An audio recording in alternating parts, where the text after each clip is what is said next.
औज़ुबिल्लाहिमिनश्शैतानिर्रजीम बिस्मिल्लाहिर्रहमानिर्रहीम। अस्सलाम वालेकुम डियर स्टूडेंट्स, कैसे हैं आप सब लोग। उम्मीद करती हूँ कि सब लोग खैरियत से होंगे और अच्छे अच्छे से कामों में मसरूफ़ होंगे और अच्छे से पढ़ाई भी कर रहे होंगे। डियर स्टूडेंट्स, क्लास सच्तम के 8th क्लास के बच्चों का सबक नंबर 10 पाकिस्तान की तहज़ीब व सक़ाफ़त, पेज नंबर 62। उसमें पहले हमारे 3 लेक्चर हो चुके हैं डियर स्टूडेंट्स। पहले में हमने पढ़ाई की, उसकी हमने अल्फाज मानी किए, तशरीह की। दूसरे में हमने खुलासा किया। तीसरे में हमने उसके सवालात नंबर 1, 2, 3 पहले 3 सवालात किए। तो डियर स्टूडेंट्स, ये आपका लेक्चर नंबर 4 है। इसमें हम सवाल नंबर 4 से ऑनवर्ड सारा करेंगे। तो मेरे साथ जुड़े रहिएगा, अपनी कॉपी पेन अपने साथ रखें डियर स्टूडेंट्स। और जो बुक्स पे करने वाले हैं सवालात, वो आप बुक पे करेंगे और जो आप की कॉपी पे करने वाले हैं उस पे करेंगे। ये सवाल नंबर हम लोगों ने 4 शुरू करना है। पेज नंबर हमारे पास आ गया 63। सवाल नंबर 4।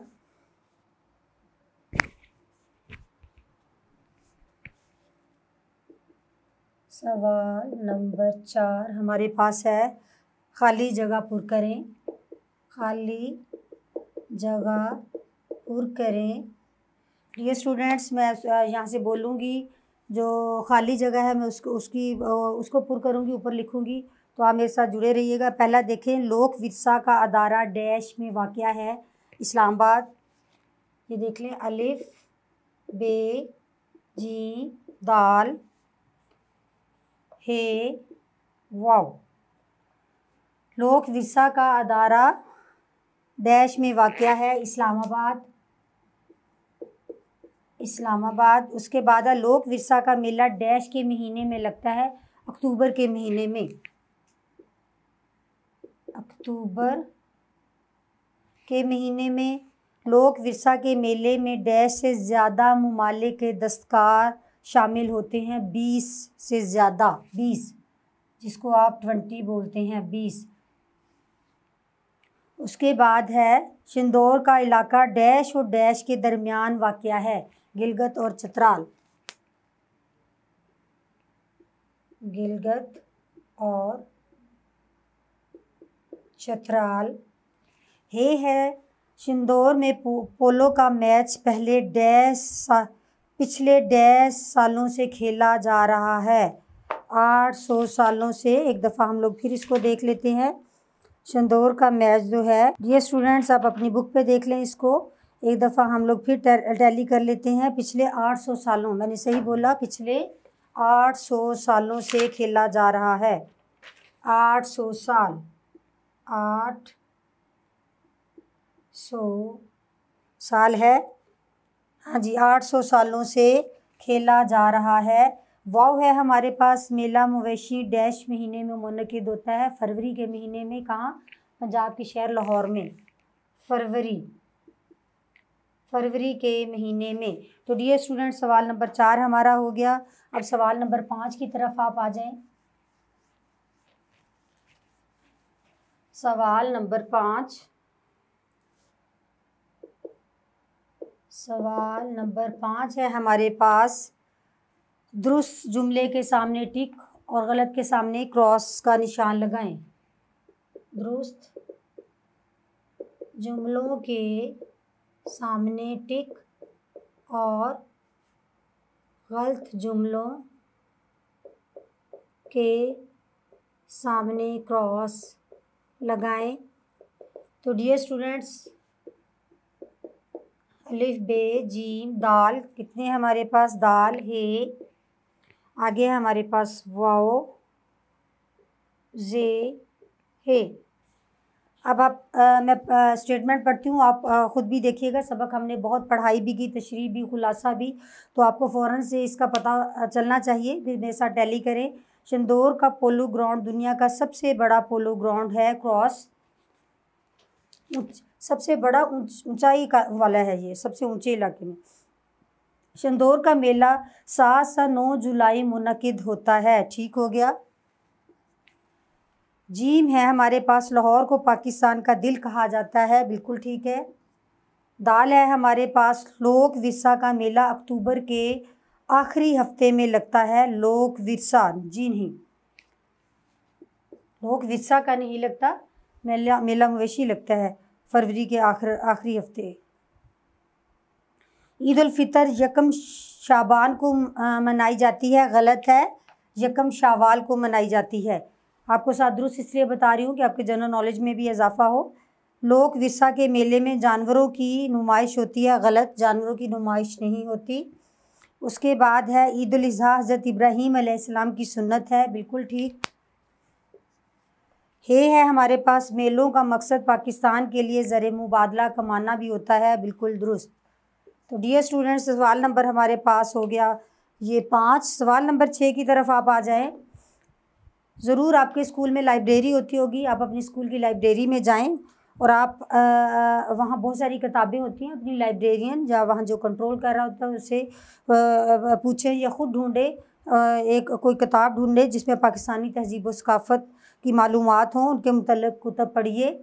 पढ़ने के बाद अपने दोस्तों के साथ मालूमात का तबादला ख्याल कीजिए। ये आपके सबक में भी मुख्तसरन हमने बता दिया है, लेकिन बुक पढ़ने से आपके पास ज़्यादा मवाद हासिल होगा आपको और ज़्यादा मालूमात भी हासिल होंगी। सवाल नंबर 7 है हमारे पास। सवाल नंबर 7,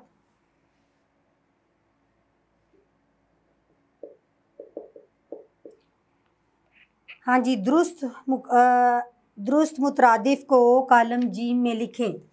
दुरुस्त मुतरादिफ को कालम जीम में लिखें। डियर स्टूडेंट्स, कालम आपके पास है, कालम अलिफ बे जीम। ये पेज नंबर है आपके पास 64, बुक पे ही आप करेंगे। तो मैं आपको दुरुस्त वाला बताती जाऊंगी, आप साथ लिखते जाइएगा। पहला जिस तरह हमारे पास है, कालम बी में उन्होंने मुतज़ाद दिए हुए हैं लेकिन उनको इधर उधर करके लिखा हुआ है। आपने वहाँ से चुन के आपने कालम बी जो कालम अलिफ है उसके सामने कालम जी में आपने उसका दुरुस्त वाला लिखना है। पहला है जिस तरह कालम अलिफ में कालम अलिफ और कालम जीम, ये मैं दे रही हूँ ताकि आपको आसानी रहे। बे में से आपने ढूंढ के लिखना है। कालम अलिफ है तबाही, तबाही होता है, उसमें देखें बर्बादी, कालम बे में आपको बर्बादी मिल रहा है। संगदिल,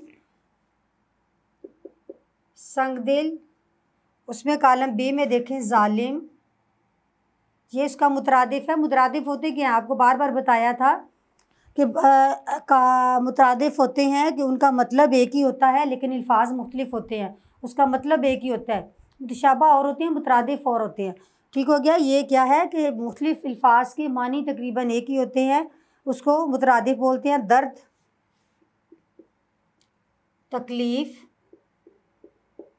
दर्द, तकलीफ़, तरक्की, कमाल, ये मैं खुद नहीं लिख रही, आपके कालम बी में जो अल्फाज दिए हुए हैं उनको चुन के उसके सामने लिखा जा रहा है। तो बराए मेहरबानी आप कालम जी में उसको बिल्कुल उसके सामने लिखें ताकि आपको पता हो। परिंदा, तायर, उसके बाद है हरियाली, सब्ज़ा, आपको कालम बे में ये सारे मिल रहे हैं अल्फाज। दौर, ज़माना, दौर, ज़माना। तो डियर स्टूडेंट, मैं साथ साथ बोल भी रही हूँ, उम्मीद करती हूँ आपने ये सवाल भी कर लिया होगा, बहुत अच्छे से समझ भी गए होंगे। आगे सवाल नंबर 8 की तरफ आ जाएं आप। सवाल नंबर 8 है हमारा। सवाल नंबर 8, दर्ज झैल अराब की मदद से तलफ़ुज़ वाज़िया कीजिए। आप इन्हीं अल्फाज को इन अल्फाज को आप लाइन ड्रा करें, सेंटर में लाइन लगाएं, एक तरफ अल्फाज लिखें, आगे उन अल्फाज के मैं अराब लगाऊंगी तो आगे आप अराब के साथ उसको लिखेंगे। दर्ज झैल अराब की मदद से तलफ़ुज़ वाज़िया करें। अराब की मदद से तलफ़ुज़ वाज़िया करें। डियर स्टूडेंट्स, मैं आपको अराब के साथ तलफ़ुज़ बता रही हूँ। दर्रा, ये देखिएगा, दर्रा, दर्रा, ये देखिए तशदीद भी आ रही है, ऊपर ज़बर साउंड निकाल रही है, दर्रा। उसके बाद है बुलंद, बुलंद पेश है और ये साकिन बुलंद। फिर है मौसीकी, मौसीकी, मौसीकी। मुनअकिद, मुनअकिद है, यस, मुनअकिद,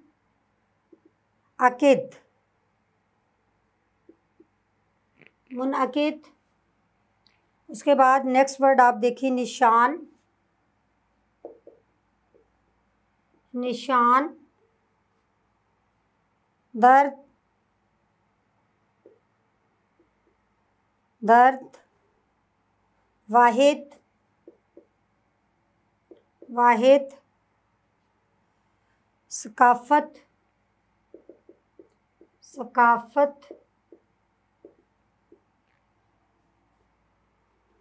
आगे है पहचान, पहचान, तामीर, तामीर, तामीर। डियर स्टूडेंट्स, ये हमने अराब लगाकर इनकी दुरुस्त तलफ़्फ़ुज़ के साथ अदायगी की। अब हम लोग आ जाते हैं सवाल नंबर 9 की तरफ। सवाल नंबर 9, वाहिद की जमा और जमा की वाहिद लिखें। वाहिद की जमा और जमा की वाहिद लिखें। ये सवाल नंबर 9 है हमारे पास डियर स्टूडेंट्स। अब आप देखें, इधर बना लिया अब कॉलम वाहिद, और ये है हमारे पास जमा। कुछ आपको वाहिद दिए गए हैं, कुछ जमा। मैं इसको कॉलम को फिल करती हूँ। अब देखें, नगीना, ये आपको दिया गया है, नगीना, नगीने। रवायात आपको दी गई है, रवायात, रवायत। त्यौहार, त्यौहारों आपको दिया गया है, इसका होता है त्यौहार, त्यौहार सॉरी आपको दिया गया है, त्यौहारों आपने लिखना है। आगे आपको मज़ाहिब जमा दी गई है, आपने मज़हब, मज़हब, मज़हब लिख लिया। आगे आपको माहिर दिया गया है, माहिरीन, ये इसकी जमा है। नवादिर, नादिर, ये इसकी वाहिद है। तो डियर स्टूडेंट्स, आप ये कर चुके हैं सवाल नंबर 9। सवाल नंबर 10 की तरफ आ जाएं। उर्दू ज़बान में इस्तेमाल होने वाली ज़बान शनासी में हम लोग सवाल नंबर 10 करेंगे। सवाल नंबर 10 है हमारे पास। उर्दू ज़बान में पेज नंबर 64 पे आप आ जाएं। उर्दू ज़बान में इस्तेमाल होने वाले बहुत से अल्फाज आम बोलचाल में गलत होने या लिखे जाते हैं। जिस तरह वही मैंने बोला था कि जिस तरह हम लोग उर्दू बोलते हैं तो हम बहुत सारे अल्फाज को गलत बोलते भी हैं और लिखते भी हैं। हैरानी को हैरानगी लिख देते हैं, लिखा और पढ़ा जाता है। दुकान को दुकान यानी दाल के ऊपर पेश होती है, इसलिए दुकान बोला जाता है। आप बीच में वाव डाल देते हैं तो वो भी इमला में भी गलत हो जाता है, बोलने भी। आप 10 अल्फाज की दुरुस्तगी कीजिए। सादा से, जिस तरह सादा से सादी, सादा से सादी। आगे है हमारे पास नाराज़, नाराज़ से नाराज़ी। जिंदा से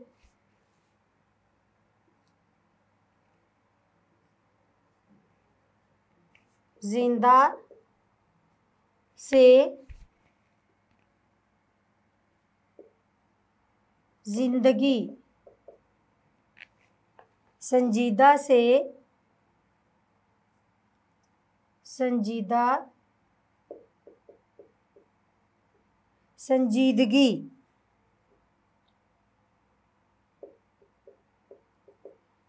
इसी तरह आगे देखें, दुरुस्त से दुरुस्तगी, दुरुस्ती। उसके बाद है बेचारा से बेचारी।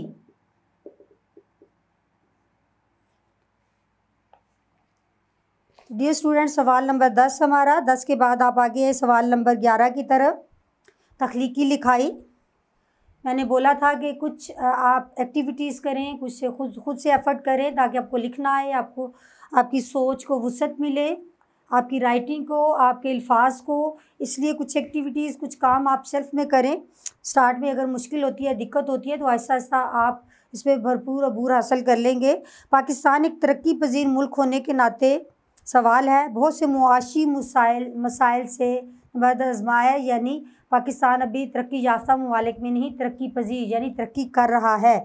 तो इस वजह से उसे बहुत सारे मुआशी, यानी मुआशी होता है जो रुपये पैसे से होते हैं, मसाइल का सामना है। अगर आप पाकिस्तान के वज़ीर आज़म होते तो कौन कौन से इक़दाम करते कि ये मसाइल से छुटकारा हासिल हो सके। तो डियर स्टूडेंट्स, अपने आप को पाकिस्तान के मसाइल को, मुआशी मसाइल को मद्देनज़र रखते हुए पाकिस्तान के जो मुआशी मसाइल हैं और आप वज़ीर आज़म की सीट पर बैठे हैं और आपने इन मसाइल को हल करना है, कोई हल निकालना है, तो उस कैसे छुटकारा हासिल करेंगे मुआशी मसाइल से, तो अपने ख़यालात का इज़हार कीजिएगा। डियर स्टूडेंट्स, उम्मीद करती हूँ कि आप लोगों ने भरपूर तरीके से सबक से फ़ायदा उठाया होगा।